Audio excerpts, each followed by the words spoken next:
जी बताइए क्या कुछ इकदाम जो सिचुएशन देखिए, जिस तरीके से बर्फ़ नहीं हुई है इस साल और जिस तरीके से खुश्क साली हो रही है, उस हिसाब से लग रहा है कि ये साल बड़ी दिक्कतों का साल हो सकता है।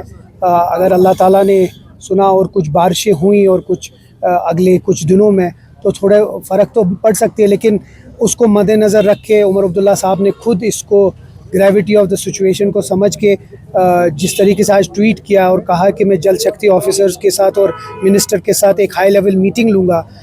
अब इसमें बहुत सारी चीज़ें हैं, वो तभी पता चलेगा जब वो मीटिंग लेंगे, लेकिन इसमें हमें बहुत सारी चीज़ें हार्वेस्टिंग की देखनी है। हमें देखना है कि हम किस तरीके से पानी को स्टोर कर सकते हैं या किस तरीके से हम जो वाटर टैंकर्स है इस साल में किस तरीके से उसको कर सकते हैं, वो बहुत ज़रूरी है, उसमें और कोई दो राय नहीं। सर ये बताइए कि अभी प्रेस किया जा रहा है पीएम मोदी को, और उमर अब्दुल्ला को यहाँ की अपोजिशन जो है टॉन्ट कर रही है, अपोज कर रही है, तो आप इस स्टेटमेंट को कैसे देखते हैं? खासकर जो टनल का इफ्तिताह हुआ था सोनमर्ग में, उस पर ज़्यादा अभी सियासत जो है गरमाई जा रही है, उस पर क्या कहेंगे? मतलब किस हिसाब में वो टॉन्ट कर रहे हैं? जिस तरह से उमर अब्दुल्ला ने वहाँ पर स्पीच किया था उसको लेकर। देखिए, चीफ मिनिस्टर साहब अगर प्राइम मिनिस्टर की तारीफ नहीं करेंगे तो किसकी करेंगे? अमेरिका के प्रेसिडेंट की तारीफ करेंगे। हम चाहते हैं कि एक रिलेशनशिप जो वर्किंग रिलेशनशिप हो। मैं बार बार कहता हूँ, working relationship Jammu and Kashmir और दिल्ली के साथ बहुत ज़रूरी है, क्योंकि यहाँ बहुत सारे मसाइल हैं। अभी आपने खुश्क साली की बात की, उसके ऊपर भी हमें सेंट्रली कुछ इक़दाम चाहिए, उनका सपोर्ट चाहिए। यहाँ का जो वेज बिल है, यहाँ की जो बेरोज़गारी है, यहाँ की जो बाकी चीज़ें हैं, वो सब चीज़ है। मैं बार बार ये कहता हूँ कि दिल्ली के साथ हमारी जो रिलेशनशिप, वर्किंग रिलेशनशिप, वो अच्छी होनी है, लेकिन उसके साथ साथ बीजेपी के साथ नहीं। बीजेपी के जो एजेंडा है, बीजेपी की जो पॉलिसी है, हम उसके खिलाफ है। जो उनने 2019 में किया, हम इलेक्शन से पहले भी उनके खिलाफ थे और हम आज भी उनके खिलाफ है। लेकिन क्योंकि इस रियासत को, ये एक बहुत गरीब रियासत है, इसको आगे चलने के लिए बहुत सारा सपोर्ट चाहिए दिल्ली से, उसके लिए हमें उनके साथ एक वर्किंग रिलेशनशिप है। बताया जाता है कि चलाई कलान में अगर सूरज निकले तो ये अच्छे ये नहीं होते हैं, अच्छे ओमन्स नहीं होते हैं, और चलाई कलान में बर्फबारी हो तो वो अच्छी बात है। देखिए, ये 1-2 साल से हो रहा है, तो अगर आप इसको इलेक्शन से जोड़ रहे हैं तो ना जोड़ें। ये कुछ 3-4 साल से हो रहा है, खुश्क साली हो रही है।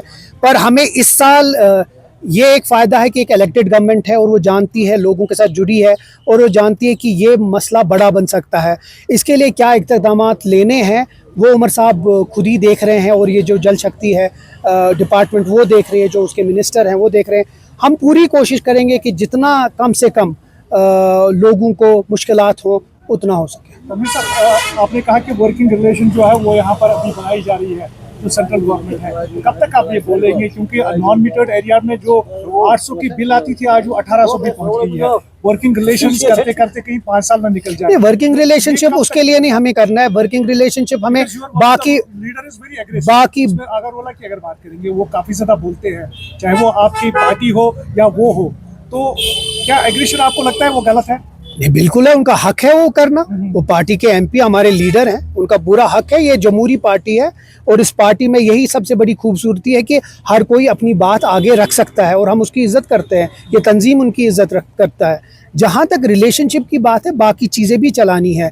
जहाँ तक आपने बिजली की बात कही है, बजट आ जाने दीजिए, आप बहुत सारी चीज़ें उसमें देखेंगे। आपको अगर याद होगा कि जो इस इतने महीनों से हमने इसलिए नहीं, क्योंकि बजट टू बजट काम होता है। जो पिछला बजट था वो यूनियन टेरिटरी में बजट था, वो दिल्ली से बजट आया। ये बजट जो होगा वो लोगों का बजट होगा, पीपल फ्रेंडली बजट होगा। उसमें बहुत सारी चीज़ें होंगी जो लोगों की फ्रेंडली में होगा। रिमोर्स काफ़ी ज़्यादा है, क्योंकि जो अपोजिशन पार्टी से कुछ लीडर्स हैं, उनकी नेशनल कॉन्फ्रेंस के भी कुछ लीडर्स हैं जिनकी आइडियोलॉजी कहीं ना कहीं मिल रही है, तो ये भी रिमोर्स है काफ़ी सी एक अलग सा ग्रुप बनने जा रहा है, तो उस पर क्या कहेंगे? किसी कोई ख्वाब भी अगर देखेगा वो भी ख्वाब पूरा नहीं होगा। इसीलिए नेशनल कॉन्फ्रेंस न कभी टूटी है और न कभी टूटेगी। बहुत कोशिशें हुई है, पहले भी कोशिशें हुए, इलेक्शन से पहले भी हुआ, एक भी आदमी को तोड़ नहीं पाए।